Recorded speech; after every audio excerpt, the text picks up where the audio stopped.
جنت کا راستہ بھولنے والے کون ہیں؟ رسول اللہ صلی اللہ علیہ وسلم کی پاکیزہ گفتگو ہے کہ جو شخص مجھ پر درود شریف پڑھنا بھول گیا وہ جنت کا راستہ بھول گیا، اس نے جنت کا راستہ بھلا دیا۔ میری اور آپ کی جو حضور سے نسبت ہے یہ بہت بڑی نسبت ہے۔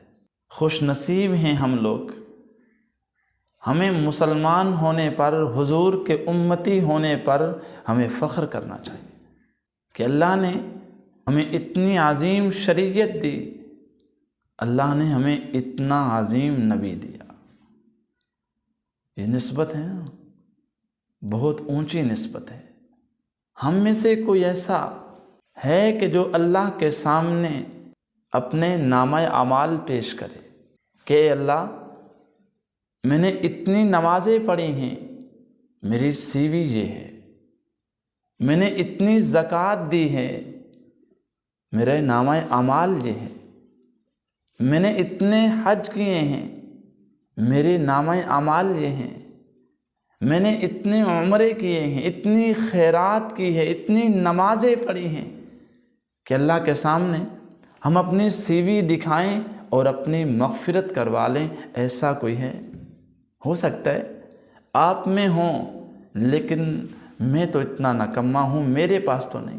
ہاں یہ ہے، میرے پاس جو ہے وہ میں علی الاعلان کہوں گا، وہ میں سب کے سامنے کہوں گا، وہ ہے میری حضور سے نسبت، وہ ہے جو میں حضور کا امتی ہوں۔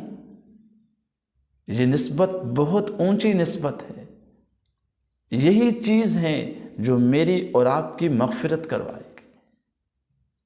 کسی نے کیا خوب کہا تھا، نسبت مصطفیٰ بھی بڑی چیزیں ہیں، جس کی نسبت نہیں اس کی بخشش نہیں۔ خود خدا نے نبی سے یہ فرما دیا، جو تمہارا نہیں وہ ہمارا نہیں۔ تو بھائی حضور سے جو نسبت ہے اس پر اللہ کا جتنا شکر ادا کیا جائے اتنا ہی کم۔ مثنوی ایک کتاب ہے، اس کے اندر لکھا ہوا ہے کہ عیسیٰ علیہ السلام کے زمانے میں جو عیسائی تھے وہ جب اپنی انجیل پڑھتے ہوئے انہیں حضور علیہ السلام کا نام احمد نظر آتا، تو اس وقت دو گروہ تھے، ایک گروہ تعظیم کرتا تھا اور ایک گروہ بے ادبی کرتا تھا۔ لیکن جو تعظیم کرتا تھا اللہ نے ان لوگوں کو اس نبی کی تعظیم کی وجہ سے ان کو تمام فتنوں سے بچا لیا۔ یہ لوگ وہ ہیں جو عیسیٰ علیہ السلام کے زمانے میں انجیل پڑھا کرتے تھے۔ حضور کے نام کی تعظیم کی وجہ سے اللہ نے ان لوگوں کو فتنوں سے بچا لیا۔ آج یہ بھی سننے کو ملتا ہے، وہ درود نہیں پڑھتا، فلاں درود نہیں پڑھتا۔ بھئی یہ بالکل جھوٹ ہے۔ سنی ہو، دیوبندی ہو، اہل حدیث ہو، الغرض یہ کہ مسلمان ہو، مسلمان درود کا منکر نہیں۔ درود کا منکر قرآن کا منکر ہے۔ ان اللہ و ملائکتہ یصلون علی النبی یا ایھا الذین آمنوا صلوا علیہ وسلموا تسلیما۔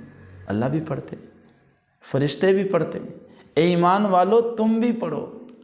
تو جب درود نہیں پڑھے گا، درود کا منکر ہوگا، تو پھر تو وہ کافر ہوگا۔ درود کا منکر قرآن کا منکر، درود کا منکر وہ اسلام سے خارج ہے۔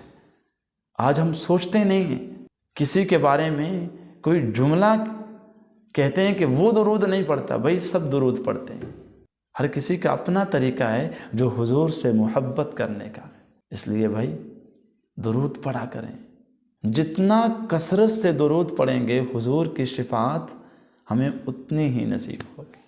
تو اس لیے بھائی درود کا منکر کوئی نہیں ہے، ہمیں جنت کا راستہ بھولنا نہیں چاہیے۔ میرے اور آپ کے پاس جو چیز ہے جو ہم نے اللہ کو دکھانی ہے وہ یہ نسبت ہے۔